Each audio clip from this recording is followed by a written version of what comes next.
Champions লিগের শেষ ১৬ প্রথম লেগে মঙ্গলবার রাতে ফুটবল ভক্তরা দেখেছেন নানা নাটক, হতাশা আর গোলবন্যায় ভরা এক রাত।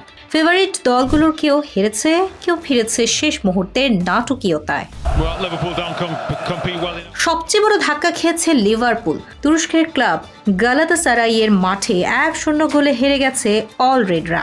ম্যাচের মাত্র ৭০ মিনিটে কর্নার থেকে হেডে গোল করেন মারিও লেমিনা। এরপর চেষ্টা করেও সমতা ফেরাতে পারেনি লিভারপুল।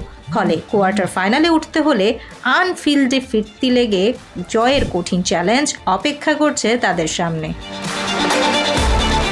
এদিকে সেন্ট জেমস পার্কে নিউক্যাসলের বিপক্ষে শেষ মুহূর্তে হার এড়িয়েছে বার্সেলোনা। ৮৬ মিনিটে গোল করে নিউক্যাসলকে এগিয়ে দেন হার্ভে বার্নেস। তবে যোগ করার সময়ের একেবারে শেষ মুহূর্তে পেনাল্টি থেকে গোল করে দলকে বাঁচান তরুণ তারকা লামিনে ইয়ামাল। তার সেই গোলেই ১-১ ড্র নিয়ে মাঠ ছাড়ে কাতালানরা। অন্যদিকে দাপুটে জয় পেয়েছে আতলেতিকো মাদ্রিদ। নিজেদের মাঠে টটেনহামকে ৫-২ গোলে উড়িয়ে দিয়েছে তারা। আর্জেন্টাইন ফরওয়ার্ড হুলিয়ান আলভারেজ করেছেন জোড়া গোল। আর আতলেতিকো মাদ্রিদের মতো গোল উৎসব করেছে বায়ার্ন মিউনিখও। আতালান্তাকে ৬-১ গোলে বিধ্বস্ত করে কোয়ার্টার ফাইনালের পথে অনেকটাই এগিয়ে গেছে জার্মান জায়ান্টরা।